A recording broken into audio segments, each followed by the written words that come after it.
Juga hal-hal yang telah menjadi masalah bagi kedua negara ini, kita berkomitmen, berkehendak keras untuk menyelesaikan dalam waktu yang secepat-cepatnya.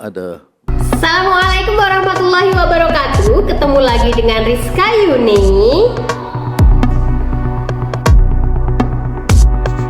Ratusan TKI Indonesia dipulangkan dari Malaysia dalam kondisi menyedihkan.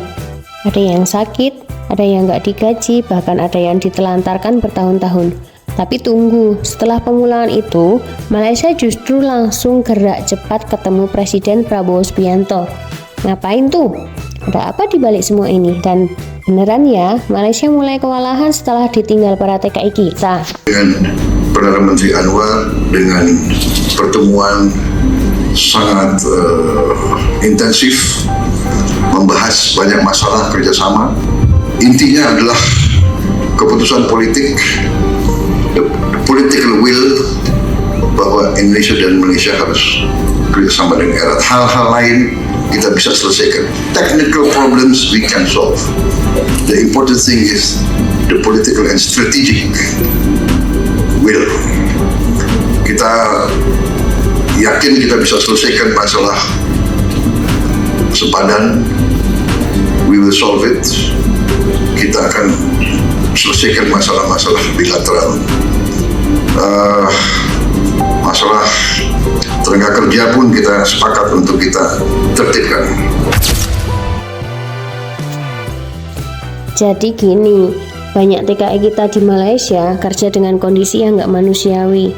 Bukan cuma soal gaji yang nggak dibayar, tapi juga soal perlakuan kasar, kerja berlebihan, bahkan hidup tanpa dokumen legal. Ada yang tinggal di penampungan bertahun-tahun, sakit-sakitan nggak bisa pulang dan nggak bisa ke rumah sakit. Tapi alhamdulillah pemerintah lewat KBRI Kuala Lumpur dan BP2MI terus kerja keras. Beberapa waktu lalu, puluhan TKI dipulangkan ke Indonesia dan langsung dapat penanganan medis serta bantuan psikologis. Tapi yang bikin penasaran, kok bisa sampai separah itu dan kenapa mereka nggak dibantu lebih cepat? Dan yang lebih bikin mikir, setelah pemulangan ini, kenapa tiba-tiba Perdana Menteri Malaysia buru-buru ketemu Prabowo?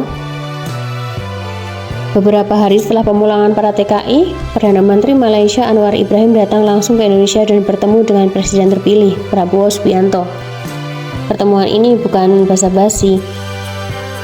Mereka bahas langsung soal nasib pekerja migran Indonesia di Malaysia. Hasilnya, keduanya sepakat tenaga kerja Indonesia harus lebih dilindungi, baik dari segi hukum, hak-hak pekerja, sampai mekanisme pemulangan. Prabowo bahkan bilang, TKI bukan sekedar tenaga kerja, mereka bagian dari wajah Indonesia di luar negeri. Keren ya? Tapi pertanyaannya, kenapa Malaysia secepat itu mengajak kerjasama? Emangnya separah apa kondisi mereka setelah TKI kita pulang? Nggak banyak yang tahu, tapi Malaysia sebenarnya lagi krisis tenaga kerja.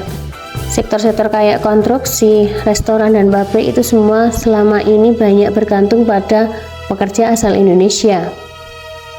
Setelah banyak TKI dipulangkan dan banyak juga yang ogah balik karena perlakuan buruk, Malaysia mulai ngerasa dampaknya. Restoran mulai kekurangan staf, proyek bangunan tertunda, bahkan ada pengusaha yang terang-terangan bilang, kami butuh orang Indonesia balik kerja.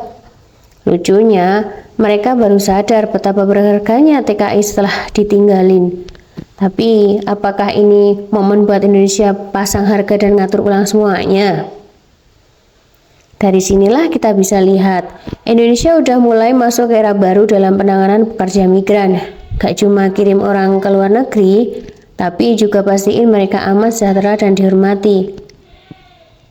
Prabowo punya visi ke depan, penguatan diplomasi, pengiriman tenaga kerja legal, dan pembentukan mekanisme perlindungan yang kuat.